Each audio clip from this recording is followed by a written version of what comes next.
성령 강림 후 제6주를 맞이하여 예배드리는 우리 사랑하는 성도들의 삶과 가정과 일터 위에 성령의 위로와 평안과 능력이 가득하시기를 주님의 이름으로 간절히 기원합니다.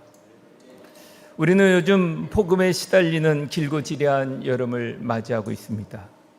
그런 가운데 여러 지역에 쏟아진 폭우로 많은 이웃들이 인명과 재산 피해로 고통을 겪게 되었습니다. 고통하고 있는 어려운 이웃을 위해 기도하면서 섬길 수 있는 방법을 구하고 도움의 손길을 흘려보내며 기도와 격려의 마음으로 함께 무너진 삶을 일으키는 교회와 성도들이 되시기를 주님의 이름으로 간절히 축복합니다. 느헤미야에서의 무너진 성벽과 성문을 다시 재건하는 사람들을 기록하고 있는 말씀을 상고하면서 찾아 살펴본 것이 있습니다. 조선시대 한양을 둘러싸고 있던 이 성벽의 역사와 기능, 그리고 크고 작은 8개의 성문 가운데 사대문인 흥인지문, 논의문, 그 다음에 성내문, 숙정문 등에 대한 기록을 전시해 놓고 있는 종로구에 위치한 한양도성 박물관입니다. 전시물 가운데 가장 오래된 이 숭례문 모형을 보면 철근도 없이 돌과 나무로 만든 성문이었는데 이 겉보기에는 모두 연약해 보이는 성문이었습니다. 그러나 이 문은 수백 년간 외적의 침입을 막아낸 요새였다고 합니다. 그런데 이 문이 특이한 장치가 있습니다. 그것은 바로 문의 빗장이었다는 것입니다. 그 문에 바로 그 단단한 빗장 하나가 성 안과 밖을 갈라놓고 생명을 지키는 마지막 도구가 되었다는 것입니다.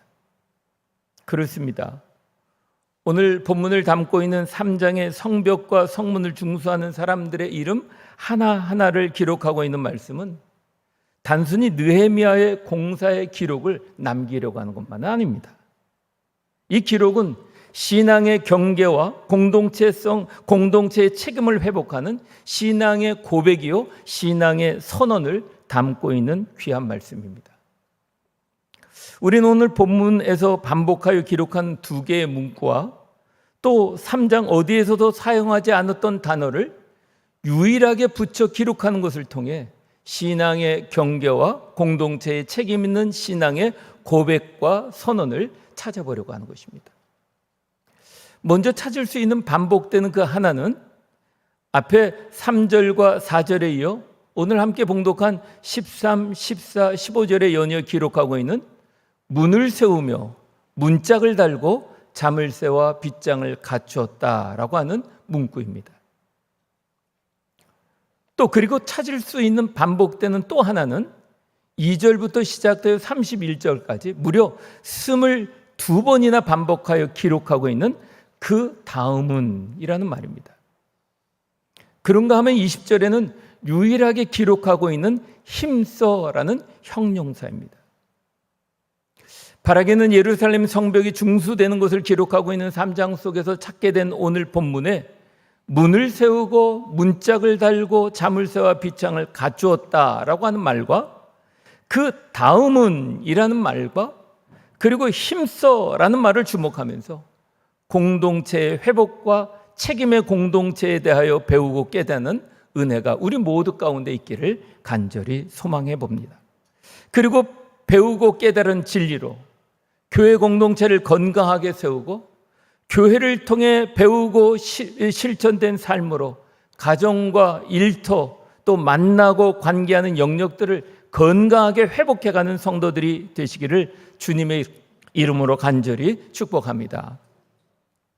먼저 살펴본 것은 13, 14, 15절에 이어서 문을 세우며 문짝을 달고 자물쇠와 빗장을 갖추었다라고 하는 표현이 반복되고 있습니다. 왜 반복되는 이 표현이 중요할까라고 하는 것입니다. 성벽은 분명한 하나님과 세상 사이의 경계입니다. 그런데 느헤미야는 성벽을 쌓는 것을 끝나지 않고 출입을 결정하는 문을 세우고 문짝과 자물쇠 그리고 빗장을 설치했다는 것입니다. 성벽에 문만 있고 문짝이 없으면 무엇이든지 들어오고 나가는 무질서한 상태가 될 것입니다. 외부의 위험, 죄, 세속적인 가치들이 아무 경계 없이 침범할 수 있게 되는 것입니다. 문짝은 선택적 출입을 가능하게 합니다. 문짝이 있다는 것은 문을 닫을 수 있는 권리도 있고 열 수 있는 기준이 있다는 뜻입니다.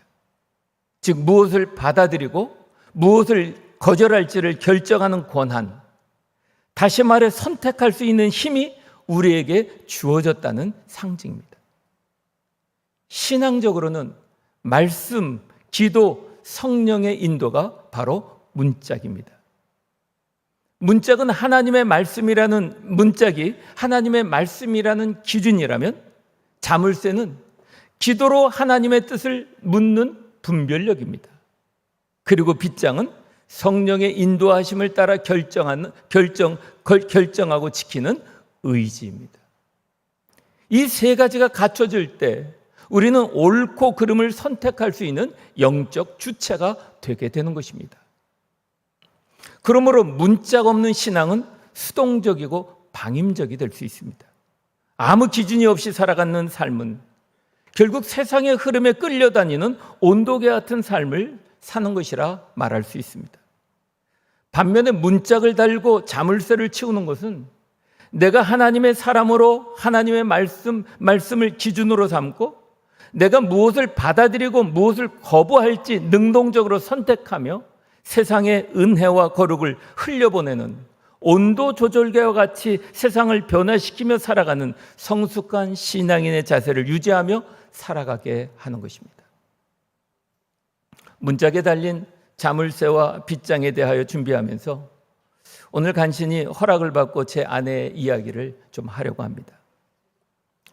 아이들 교육을 전적으로 담당했던 제 아내가 철저하게 지키는 것 중에 하나가 미디어와 문화에 대한 것이었습니다.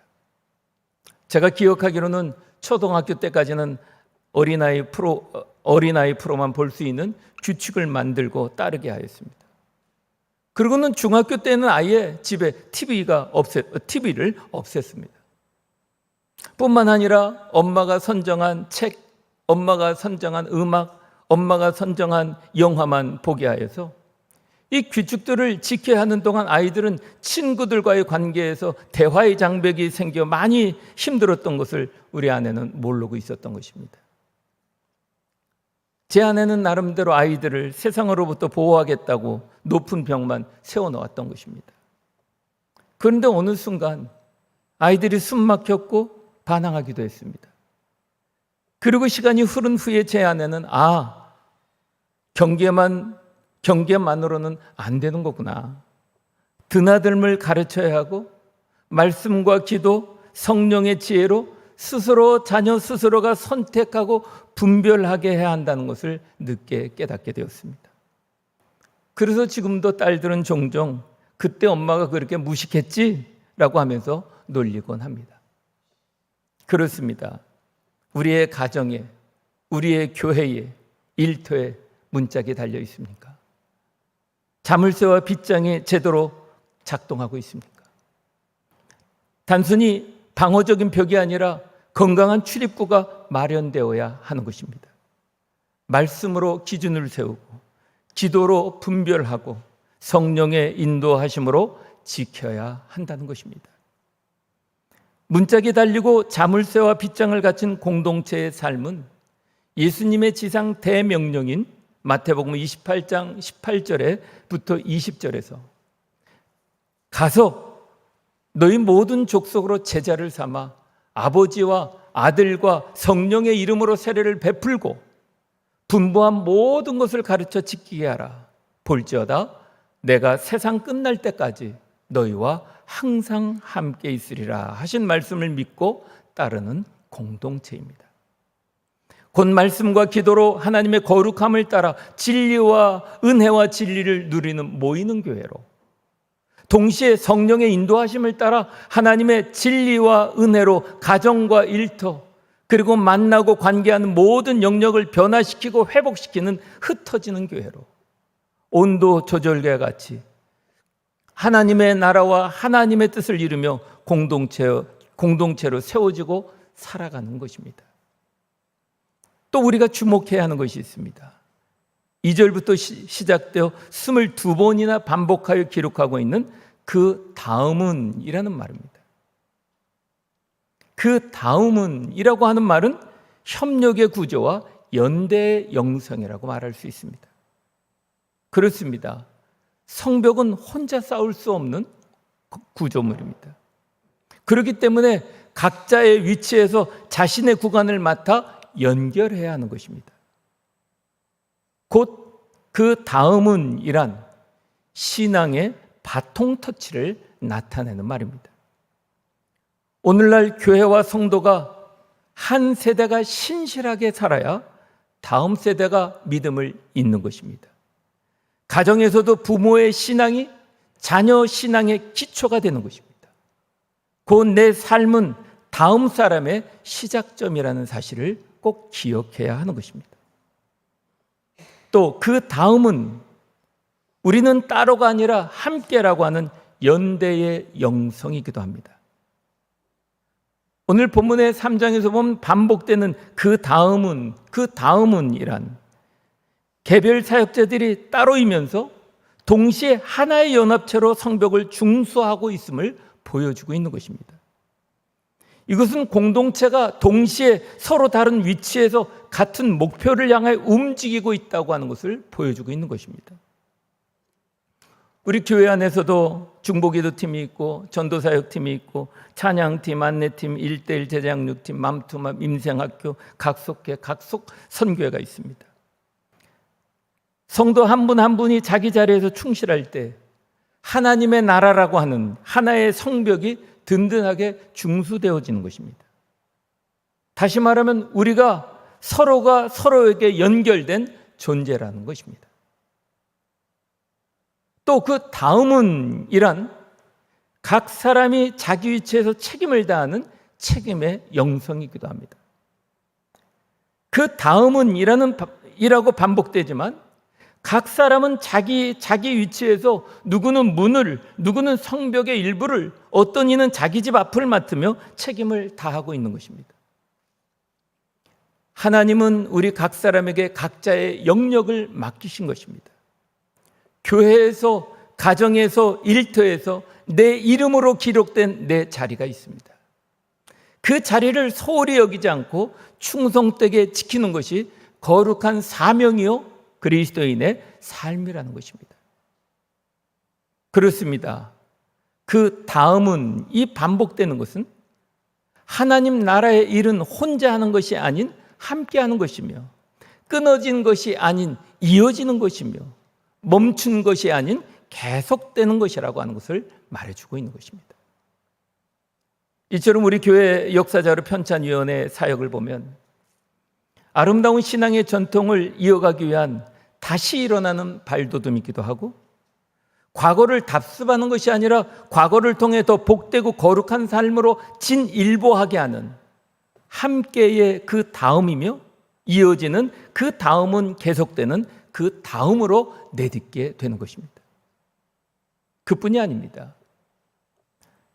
성벽 재건 속의 20절, 21절, 24절에 한 부분이라는 말도 반복하여 기록합니다.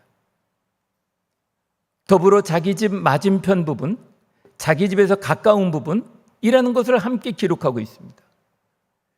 당시 자신의 맡은 영역에서 크고 작음이나 많고 적음에 매이지 않습니다. 사람의 인정과 칭찬에 매이지 않습니다. 다른 사람과 비교하지도 않습니다. 책임을 가지고 신실하게 자기에 맡긴 일부를 감당하였다는 것입니다. 그리고 그 중에 20절에는 삼배의 아들 바룩이 감당한 한 부분에 대하여 다른 어떤 누구에게도 붙여 언급되지 않았던 힘써라고 하는 형용사입니다. 그는 힘써 중수하였다고 합니다. 이 말은 그는 같은 일을 했지만 같은 태도가 아니었다는 것입니다. 그는 열정과 헌신으로 맞푸는 구간을 감당했다는 것입니다. 그렇습니다. 교회는 열심 있는 성도로 세워지게 되는 것입니다. 단순히 일만 하는 사람이 아니라 정말 마음을 다해 주를 사랑하는 자들이 세우는 것입니다. 가정도 마찬가지입니다. 자녀에게 믿음을 심기 위해 열심을 다해야 하는 것입니다. 기도도 말씀도 삶으로도 보여줘야 하는 것입니다. 정말 힘써 중수하는 사람들을 통해 놀랍게 성벽과 성문이 재건되었다라고 말씀하고 있는 것입니다. 성도 여러분, 하나님 맡기신 내 자리에서 신실하게 섬기는 은혜가 가득하기를 간절히 축복합니다. 내 신앙이 누군가의 다음이 꼭 될 수 있도록 신앙의 신실함을 갖기를 주님의 이름으로 간절히 축복합니다. 우리 교회 공동체가 서로 존중하고 바라보고 돕고 세워주는 연결된 공동체가 될 수 있도록 힘쓰는 성도들이 되시기를 주님의 이름으로 간절히 축복합니다. 그래서 사도 바울은 에베소서 4장 15절과 16절에서 머리 대신 그리스도가 온 마음의 마디를 통하여 도움을 받으며 연결되고 결합되어 각 지체의 분량대로 역사하여 몸을 자라게 하며 사랑 안에서 스스로 세우게 한다라고 선언하게 된 것입니다. 곤두의 헤매를 통해 연결되고 결합되고 또 분량대로 역사하여 중건된 성벽처럼 주님의 몸된 교회는 머리 되는 그리스도로 말미암아 연결되고 결합되어 자라 사랑으로 세움받았다는 그리스도인의 리더십을 우리에게 가르쳐주고 있는 것입니다. 저는 오늘 말씀을 준비하면서 말씀과 기도로 세워져 성령의 인도하심을 따라 문짝을 달고 자물쇠와 빗장을 갖춘 공동체로 일어나게 하는 은혜에 대하여 하나님께 감사를 드리게 됐습니다. 이제 전도의 문을 열어주셔서 그리스도의 사랑과 은혜를 전하고 나누며 영혼을 구원하는 교회로 세워가게 하실 것을 기대하며 하나님 앞에 감사함으로 기도드리게 되었습니다. 세대 간의 바통을 이어가게 하시고 사역의 바통을 이어가게 하시는 그 다음 은혜로 인도하시는 은혜를 생각하며 감사를 드리게 되었습니다. 크고 작음으로 비교하고 사람의 인정에 휘둘리지 않고 각양의 자리, 서로의 역할을 인정하며 하나님이 맡기신 자리에서 열심을 품고 신실하게 감당하는 한 부분에 힘써 일하는 지체들로 인도하심에 하나님 앞에 감사를 드리게 되었습니다. 사랑하는 성도 여러분, 하나님은 우리에게 느헤미야의 중건 사역을 통하여 함께 지키고 함께 연결하고 더욱 서로 힘써 섬기며 교회 공동체를, 가정 공동체를, 우리가 몸담은 일터와 관계들을 회복해 가라고 오늘 우리에게 하시는 말씀인 것입니다. 저는 이 귀한 진리가 저로부터 우리 모두 안에 울림으로 일어나 정말 하나님의 나라를 위해서 주님의 몸된 교회 공동체의 회복을 위해서 간절히 기도하게 되었습니다. 함께 지키고 함께 연결하며 서로 힘쓰며 세워지는 주님의 몸된 공동체가 이 진리의 울림으로 말미암아 모이는 교회에서 흩어지는 교회로, 온도계와 같은 교회에서 온도 조절계와 같은 교회로 하나님의 영광을 나타내고 드러내는 거룩한 방주와 거룩한 성도들로 일어나게 되기를 우리 주 예수 그리스도의 이름으로 간절히 축원합니다. 아멘.